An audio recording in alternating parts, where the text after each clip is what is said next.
Coucou les amis, j'espère que vous allez tous très bien. Aujourd'hui c'est lundi et le lundi, vous le savez si vous suivez la chaîne, c'est Veggie tous les lundis. Sur cette chaîne, on cuisine des recettes végétariennes. Aujourd'hui, on va réaliser une recette qu'on pourra très bien mettre à la table du réveillon avec un légume qu'on n'a pas tellement l'habitude de préparer pendant les fêtes de Noël. Il s'agit du chou-fleur. Et oui les amis, le chou-fleur c'est un légume absolument délicieux. C'est la pleine saison et vous le savez sans doute, en ce moment, la filière du chou-fleur est en souffrance, surtout chez nous en Bretagne, parce qu'il a fait très chaud ces dernières semaines. Le chou-fleur, qui est un légume de fin d'automne et d'hiver, a poussé beaucoup trop vite. Et de fait, les paysans ont dû le ramasser beaucoup plus tôt que prévu. Donc il y a des tonnes de chou-fleur à vendre sur le marché. Alors c'est une catastrophe pour eux parce qu'ils sont obligés de le brader.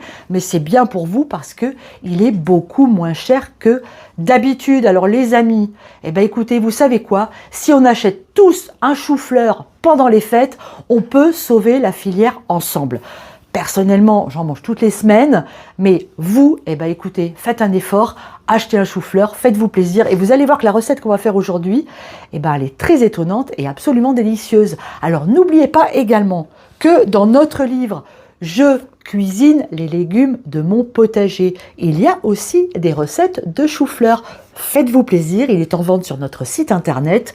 Il est encore le temps de le commander si vous voulez le recevoir pour les fêtes. Allez, vous êtes prêts? On va faire notre recette de chou-fleur et vous allez voir qu'elle est sacrément gourmande. Allez, c'est parti! Je commence ma recette en faisant fondre un gros morceau de beurre. Je ne l'ai pas pesé, mais vous voyez, il y a un beau morceau. Le chou-fleur, il est cuit. J'ai oublié de vous filmer la cuisson. C'est très simple, un chou-fleur, vous le nettoyez, vous enlevez les feuilles, vous gardez donc les fleurs, les sommités, vous les faites cuire à l'eau pendant environ 10-15 minutes. Il faut que ça reste un peu ferme, que ça ne soit pas tout ramollo. Donc vous plantez votre couteau, quand le couteau rentre, le chou-fleur est cuit. Allez, nous on va laisser fondre notre beurre jusqu'à ce qu'on obtienne un beurre noisette. Ça y est, mon beurre a fondu.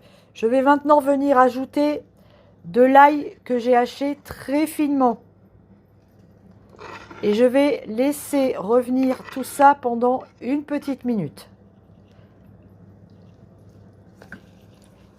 Waouh, c'est déjà bien parfumé. Allez, il est temps d'ajouter les épices. On met du gingembre, du 4 épices, une demi-cuillère à café de chaque et de la cannelle.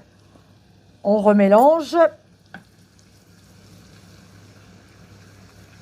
On remue constamment. Il ne faut surtout pas que notre beurre tourne. Il faut que ça reste mousseux. Voilà, une minute et on arrête le feu. Et en dernier, je viens ajouter du thym que je viens d'aller ramasser au jardin. Voilà, on vient parfumer notre beurre avec ce thym frais. Ça va être un délice. Je viens de placer mon chou-fleur dans un plat à gratin et je vais maintenant venir l'arroser avec mon beurre aux épices. Alors, je ne sais pas si je vous l'ai dit, le four il préchauffe à 180 degrés.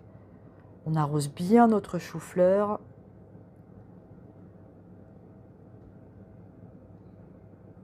Et voilà, il nous reste à enfourner notre chou-fleur pour 20 minutes. Et pendant ce temps-là, on va préparer la sauce. Pour faire la sauce, il va nous falloir du tahine. Le tahine, c'est de la pâte de sésame. On en trouve partout aujourd'hui. Donc, vous en mettez dans votre bol, la quantité que vous voulez. Le tout, c'est d'ajouter la même quantité d'eau après. Voilà, pour pouvoir bien le mélanger. Ça s'amalgame très bien avec un fouet.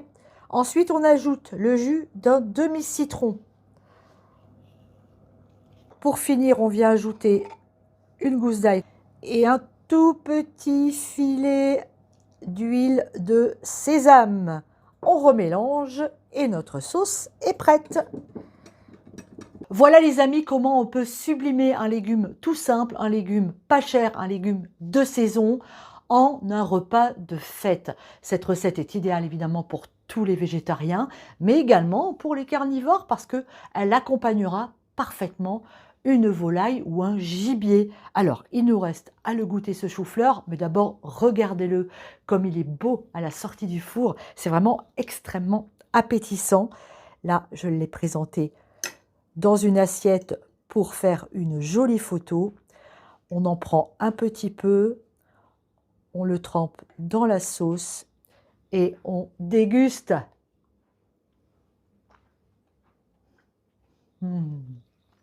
Oh, c'est bon. C'est délicieux.